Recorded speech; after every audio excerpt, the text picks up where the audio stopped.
ನಿನ್ನೆ ಒಂದು ಪ್ರಶ್ನೆ ಇತ್ತು. ಅಲ್ಪಸಂಖ್ಯಾತ ಇಲಾಖೆಯಲ್ಲಿ ಆ ನಿಗಮದಲ್ಲಿ ಏನು ಮಾಡ್ಯಾರ, ಒಂದು ಸರ್ಕ್ಯುಲರ್ ತೆಗೆದಾರ.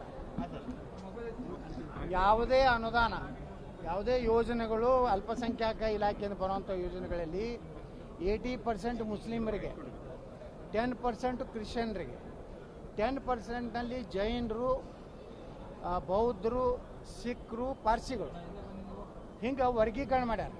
ನಾನು ನಿನ್ನೆ ಪ್ರಶ್ನೆ ಮಾಡಿದ್ದೇನೆಂದ್ರೆ, ಯಾವುದೇ ಸಮುದಾಯಕ್ಕೆ ಸ್ಪೆಸಿಫಿಕ್ ಆಗಿ ಅಲ್ಪಸಂಖ್ಯಾತರದೇ ಒಂದು ಇದು ಕ್ಯಾಟಗರಿ, ಅದ್ರಾಗ ಮತ್ತು ಇವ್ರು ಜಾತಿ ಮಾಡ್ಲಿಕ್ಕೆ ಹೋಗ್ಯಾರ. ಅದು ನಾವು ಒಪ್ಪೋದಿಲ್ಲ. ಒಂದೊಂದು ಕಡೆ ಕ್ರಿಶ್ಚಿಯನ್ರು ಜಾಸ್ತಿ ಅದಾರೆ. ದಕ್ಷಿಣ ಕನ್ನಡದಲ್ಲಿ ಕ್ರಿಶ್ಚಿಯನ್ ಕೆಲವೊಂದು ಕ್ಷೇತ್ರದಲ್ಲಿ ಜಾಸ್ತಿ ಅದಾರೆ. ಕೆಲವೊಂದು ಕಡೆ ಜೈನ ಸಮುದಾಯ, ಇವತ್ತು ಉಡುಪಿ ಕ್ಷೇತ್ರದಲ್ಲಿ, ನಮ್ಮ ಕಾರ್ಕಳ ಕ್ಷೇತ್ರದಲ್ಲಿ ಜೈನ ಸಮುದಾಯ ಜಾಸ್ತಿ ಅದಾರೆ.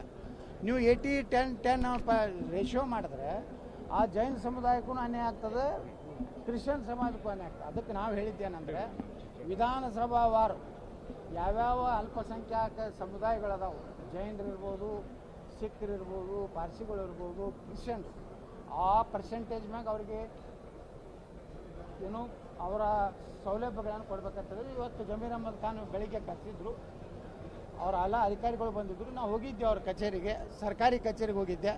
ನಾನು ಮನೆಗೆ ಹೋಗಿಲ್ಲ, ಹೋಗಿ ಅಲ್ಲೇನು ಬಿರಿಯಾನಿ ತಿಂದಿಲ್ಲ. ನಾವು ಹೋಗೀನಿ.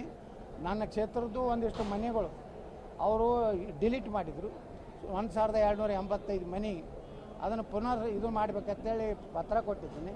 ಇನ್ನು ಬಿಜಾಪುರನಾಗ ನಮೋನಗರ ಅಂತೇಳಿ ಸುಮಾರು 1493 ಮನೆಗಳು ರೆಡಿ ಆಗ್ಯಾವ. ಇನ್ನೂ ನನಗೆ ಬಿಜಾಪುರ ಕ್ಷೇತ್ರದಲ್ಲಿ ಸುಮಾರು 2500 ಮನೆಗಳು ಬರಬೇಕಾಗ್ಯಾವು. ಅದನ್ನು ಕೊಡಬೇಕು. ಯಾಕಂದ್ರೆ 31 ಎಕರೆ ಇದು ಎಲ್ಲನೂ ಜನರ ಪರವಾಗಿ ನಮ್ಮ ಹಿಂದೂ ಸಮಾಜದ ಭಾಗಗಳಿಗೆ ಅನ್ಯಾಯ ಆಗಿದ್ರ ಬಗ್ಗೆ ನಾವು ಹೋಗಿದ್ದು ನಿಜ. ನಮ್ಮದು ಜಮೀರ್ ಅಹ್ಮದ್ ಖಾನರು ಸರ್ಕಾರಿ ಕೆಲಸಕ್ಕೆ ಹೋಗಿದ್ದೇ ಹೊರತು ಯಾವುದೇ ವೈಯಕ್ತಿಕ ಕೆಲಸ ಇಲ್ಲ.